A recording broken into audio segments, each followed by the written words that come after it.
Hello and welcome back.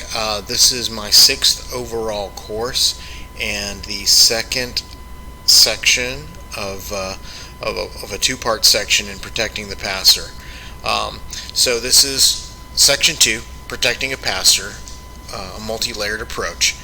And in section 1, we discussed a lot of the basic things, basic X's and O's, whether that be protection schemes or whether that be the application of adjustment calls. We talked about how we design pass patterns. We talked about auxiliary patterns and how we build auxiliary plays in to protect the core of our drop back passing game. So section 1 was really intensive in schematic type stuff.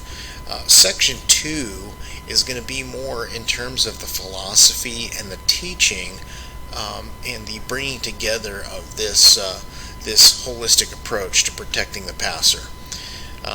It goes without saying that nowadays the quarterback is, the centerpiece of most offenses, more so than he's ever been before.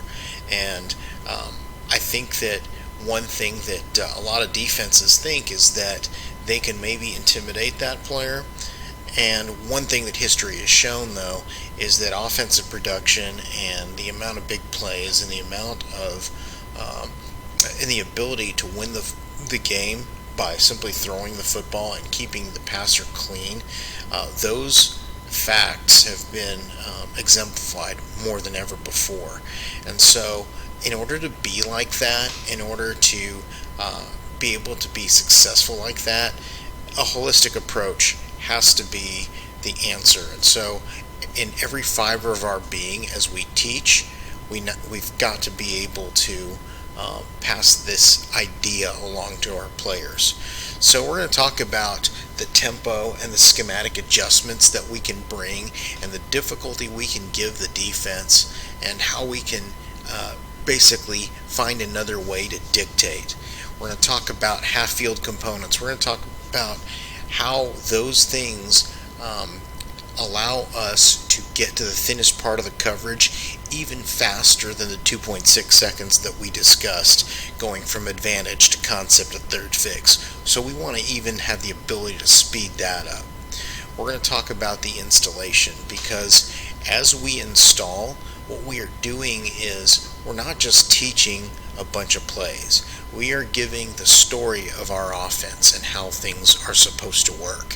So when we put in ideas and concepts from the very, very first day, we're going to talk about why we release 5 guys in green and gold protection.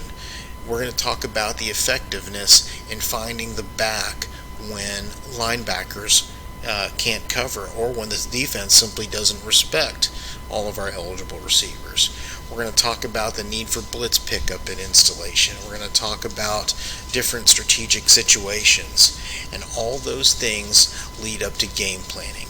Obviously, we do all this work and put all this work in for game day, and so we're going to talk about little things leading up to the game and even during the game as the game is called that we can look for to gain advantage in the microcosm of the normal game, which is protecting the passer, because it's shown more than ever that our ability to effectively move the football via the quarterback, via the decisions he can make, and his ability to impact the total team is more and more the way to go in offensive football today.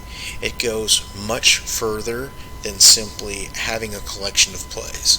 It goes much further than having sound protection schemes or just having a great quick passing game.